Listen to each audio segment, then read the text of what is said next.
আইন শৃঙ্খলা পরিস্থিতি নিয়ে আমি নিজেও খুব শঙ্কিত, কারণ কয়েকদিন আগেও আমাদের একজন কর্মীকে হত্যা করা হয়েছে এবং গতকালও বোধহয় একজনের উপরে আক্রমণ করা হয়েছে।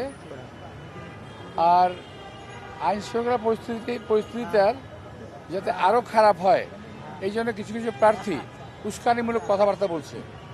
আপনি খেয়াল করে দেখবেন যে আমাদের এই আসনের কিছু কিছু প্রার্থী, তাদের যে কাজকর্ম, তাদের কথাবার্তা অত্যন্ত উস্কানিমূলক। ভোটারদের প্রতি আমি আহ্বান জানাবো তারা যেন যে কোনো রকম উস্কানিমূলক কথাবার্তা এবং কাজকর্ম থেকে নিজেকে বিরত রাখেন। বিরত রাখেন মানে কি, যেন কানে না তোলেন।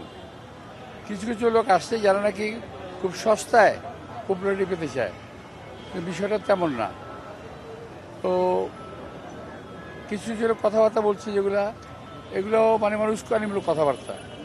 ভোগান্তি ভুলে চলে আসুন রিগালে। ওয়ারেন্টি সহ স্টাইলিশ কালেকশন নিয়ে রেডি রিগাল ফার্নিচার।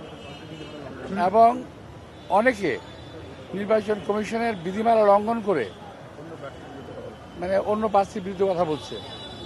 আমি ওগুলো বলতে চাই না, কিন্তু আমি খেয়াল করছি যে উদ্দেশ্যমূলকভাবে উস্কানিমূলক কথাবার্তা বলছে, যাতে আমরা একটু ইরিটেট হই, যাতে একটা কোনোরকম ঘটনা ঘটে।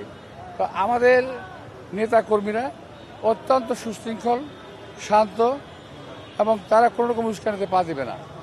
এটা হলো আমাদের সবচেয়ে বড় বিষয়।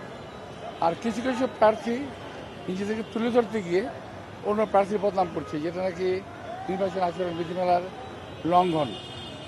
তো এই ব্যাপারে আমি নির্বাচন কমিশনকে আহ্বান জানাবো তারা যেন ওই ব্যাপারে খেয়াল রাখেন।